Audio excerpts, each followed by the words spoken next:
आजको भिडियोमा हामीले फेरि पनि नयाँ स्मार्ट डस्टबिन बनाएका छौँ। तपाईँहरूले पनि यसलाई आफ्नै घरमा बनाउन सक्नुहुन्छ। अनि अब यसलाई बनाउन सुरु गरौँ है त।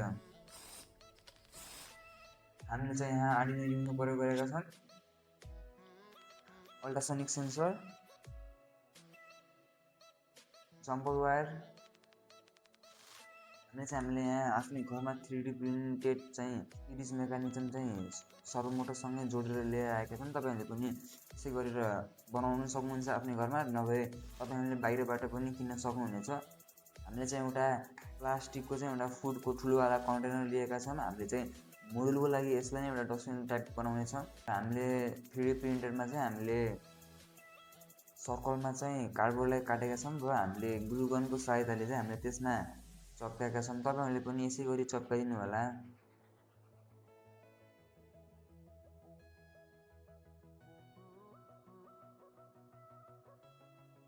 र हामीले त्यसमा चाहिँ हामीले कन्टेनर पनि युज गरेका छौँ। हामीले चाहिँ यहाँ कार्डबोर्ड चप्काउनुको खास कारण के छ भने कन्टेनर चाहिँ पर्मानेन्टली चाहिँ हाम्रो उसमा नचप्कियोस् भन्ने हो र हाम्रो त्यो मेकानिजम चाहिँ हाम्रो 3D प्रिन्टरले चाहिँ नबिग्रियोस् भन्ने पनि हो।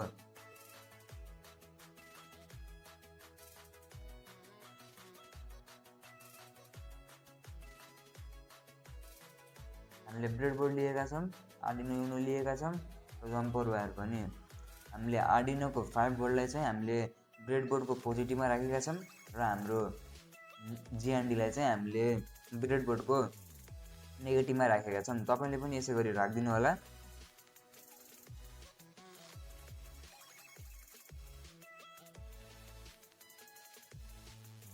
र हामीले अल्ट्रासोनिक सेन्सर लिएका छौँ र त्यसको कनेक्सन पनि गरिरहेका छौँ। तपाईँले हेरिदिनु होला। हामीले सेन्सरको भिसिसीलाई चाहिँ हामीले 5 भोल्टमा, जिएनडीलाई जिएनडीमा, इगोलाई चाहिँ हामीले डिजिटल पिन 7मा र पिगलाई चाहिँ हामीले डिजिटल पिन 6मा कनेक्ट गरेका छौँ। तपाईँहरूले पनि यसै गरी नै गरिदिनु होला।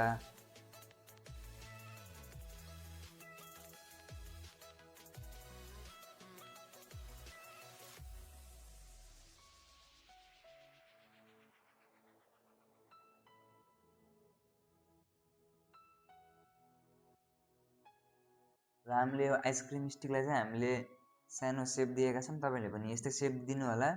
हामीले यसको मद्दतबाट चाहिँ हामीले अल्ट्रासोनिक सेन्सरको स्ट्यान्ड बनाउन कोसिस गरिरहेका छौँ। तपाईँहरूले पनि त्यो बाहेक अरू पनि आफ्नै उपाय लगाएर गर्न सक्नुहुनेछ। र तपाईँले यहाँ अल्ट्रासोनिक सेन्सरलाई चाहिँ चप्काउँदाखेरि अरू गमको युज नगरिदिनु होला, किनभने अरू गमले चाहिँ हाम्रो अल्ट्रासोनिक सेन्सरलाई बिगार्छ। त्यसैले चाहिँ हामीले यहाँ ग्लुगनको मात्र प्रयोग गरेका छौँ।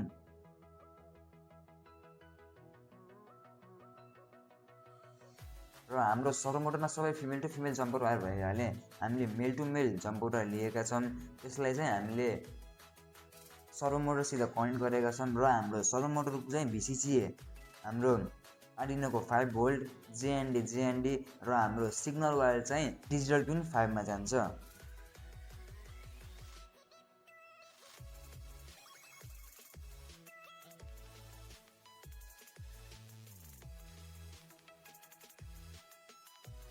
तपाईँले पनि यस्तै प्रोजेक्टहरू आफ्नो स्कुलमा देखाउन सक्नुहुनेछ र तपाईँले यस्तो प्रोजेक्ट घरको युजको लागि पनि गर्न सक्नुहुनेछ।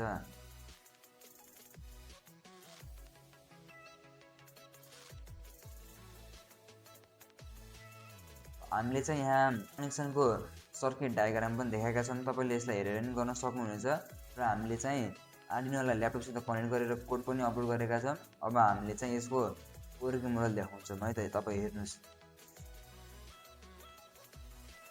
हामीले पेपर लिएका छौँ र अगाडि जाने बित्तिकै अटोमेटिकली चाहिँ हाम्रो डस्टबिनको गेट अन हुने र 4 फालिसकेपछि अफ हुने भएको छ। तपाईँले पनि यस्तै गरेर गर्न सक्नुहुनेछ। आफ्नो स्कुल एक्जिबिसनमा चाहिँ देखाउन सक्नुहुनेछ। र तपाईँहरूलाई पनि यस्तो नयाँ नयाँ बनाउने केही आइडियाहरू छ भने हामीलाई सेयर गर्न सक्नुहुनेछ। र यस्तो नयाँ नयाँ भिडियोहरूको लागि चाहिँ हामीलाई like, comment, share and subscribe गर्न पनि नभुल्नुहोला।